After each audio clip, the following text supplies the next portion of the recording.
And now what we are doing is that we are bringing in the consultants. We have brought in the consultants who have done all the aspects of installing the system. We have brought in the contractors who have installed all the equipment necessary to ignite the system.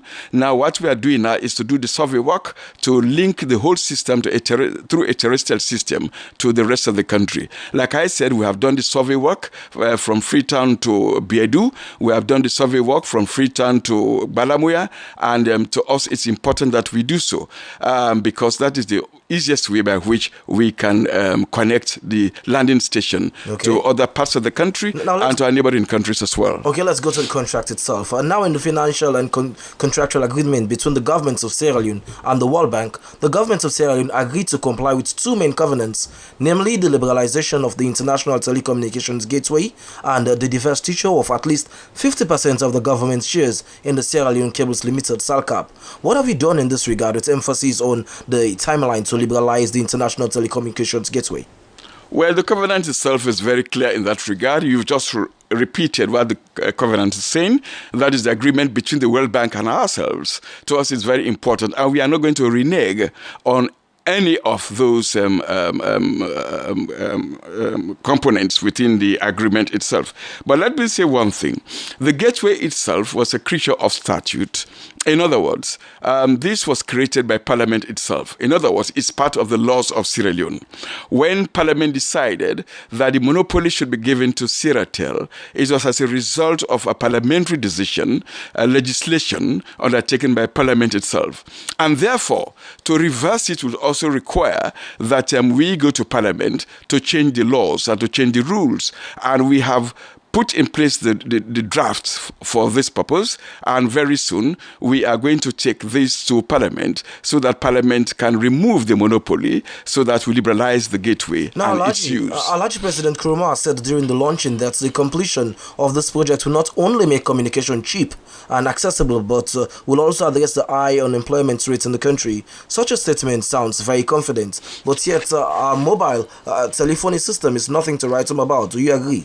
But of course, we have not gotten to that point yet. We are talking about putting in place a new backbone system. What these fellows are using at the moment are satellite systems, which are quite expensive. But I'm not going to dwell on that because I will use another forum for that purpose. The fact of the matter is that some of them have deteriorated very, very rapidly. And one of the reasons why we are fast-tracking the whole process of putting in place the fiber system is to ensure that the system becomes efficient and to ensure that we provide employment for people.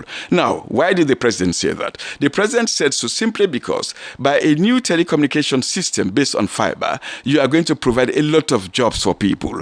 We are going to take telecommunications to the schools. We are going to take them to the rural areas. We are going to take telecommunications to the agricultural centers, etc., etc. Internet provision will become cheaper. You can set up your own radio station, either here or in Kailau or in Biedu. In other words, you can use your own initiative to utilize this new facility to provide a job even for yourself. That was why the president said so. I'm sure it's 25 million plus. How much have you spent on this project as a government? Well, of course, as a government, we really do not touch the money. The World Bank pays directly to the ACE consortium in Paris. And what we know is that we have done our timetable in such an efficient manner that the World Bank has paid almost all the money that is required except for one tranche, the last tranche itself. After the last tranche is paid, then of course we would have paid for the total cost of the project itself. Now let's go back to the coordinator of Sierra Leone's Cables Limited, SALCAP, Gilbert Cooper's statement about the facility in October 2011. We're going back. He mentioned that the cable will start operation in Sierra Leone in 2012 after the completion of all necessary technical and electronics connections would have been met. But we have barely 5 months to go towards the end of this year. Well, the response there is that everything that has to do with the technical and the landing station have been completed and handed over to us. So what we now need to do is to put in place a structure and management for the landing station. So you have 5 months to go, but the important thing is that we have done all those things that are necessary. But like I said, we are going to put in place a structure to make the facility available to all and sundry in this country, either by use of the terrestrial system or by some other method. But the fact of the matter is that we are working assiduously for this to achieve achieve this purpose. And we want to make it very, very clear that the whole country will be opened up very soon. And we are going to ensure that not only do we have an optical backbone that will link the whole country, but we are also going to have a terrestrial system that will link Sierra Leone to our neighboring countries. To us, it's very important. So Cooper was quite right there. But are you sure you'll meet the deadline? He states 2012, and we have a little over. We are going to meet the deadline. We are ahead of most of our colleagues in West Africa, and I'm not going to call names. Alhaji, you keep going back to other colleagues in the sub-region, but the Sierra Leoneans want to hear about Sierra Leone. Because we are working in concert with them. That is the whole point. We are talking about a West African system that is going to connect us to South Africa. And therefore, if anybody reneges on his ability to achieve the goals that you must achieve, then of course you are going to affect the other people. Let me tell you, there is one member of our group that has a difficulty because they do not have the necessary legislation yet, and the World Bank will not accept anything that does not go through the legislative system of a given country. Okay. To us, it's very, very important that we compare ourselves to our neighboring countries. Now, we have gone to other countries ourselves, our staff. They've been to Liberia, they've been to Gambia, they've been to other countries, we've been to Ghana to have a look at their own systems, as how far they've gone. Therefore, there must be some competition and there must be some synergy. So you think you're up there in terms of the competition? We are. We just got a letter written by the World Bank to the Minister of Finance of Sierra Leone. Now let's look at reports published on the internet. West African Regional Communication Infrastructure Program is one that has led Sierra Leone into huge debt, but the government will fail to agree. This is according to an online story on the fiber project. What's your comment? No, that is totally untrue. First of all, we are not expected to pay that money. According to the World Bank, according to the covenant, we are supposed to invest the money into further development of the telecommunication sector. That is totally untrue. The writer is unaware of what is happening. In fact, the World Bank is saying that you utilize this purpose, this thing for the purpose of developing telecommunications in Sierra Leone, and after that, whatever you get from it, plow it back so that you can further expand the system. So that is no debt at all, and then we want people to understand that the World Bank itself has been very, very liberal to allow us to utilize whatever we get from this facility to be reinvested into the telecommunication sector in this country. Okay, Alhaji, we'll take some comments. I'll come right back to you.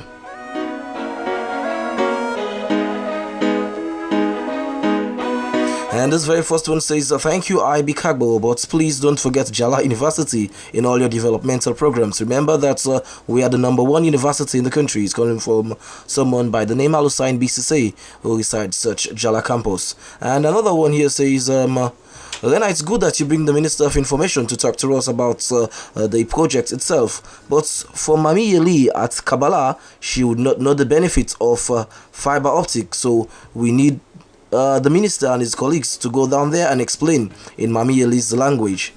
And another one here says, Mr. Minister, plus and minus, when are expecting all the connectivity? Well, he's asking plus or minus months or years, I don't know, when are we expecting to see the completion of the work. It's coming from Alhaji Musa, who resides at Kisi.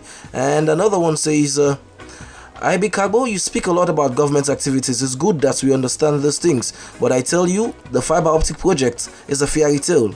I believe it's a fairy tale, and I'm sure it's a fairy tale. It's coming from a texter who has no name. And this other one says, Mr. Minister, keep the good work. You are the best and committed minister in President Kuruma's cabinet. It's coming from Baba Tikanu. And another one says, Mr. IB Kagbo, you are the most effective minister in the Kuruma government. Keep it up, from FB Mansari in Kanlaun. Let's find out online.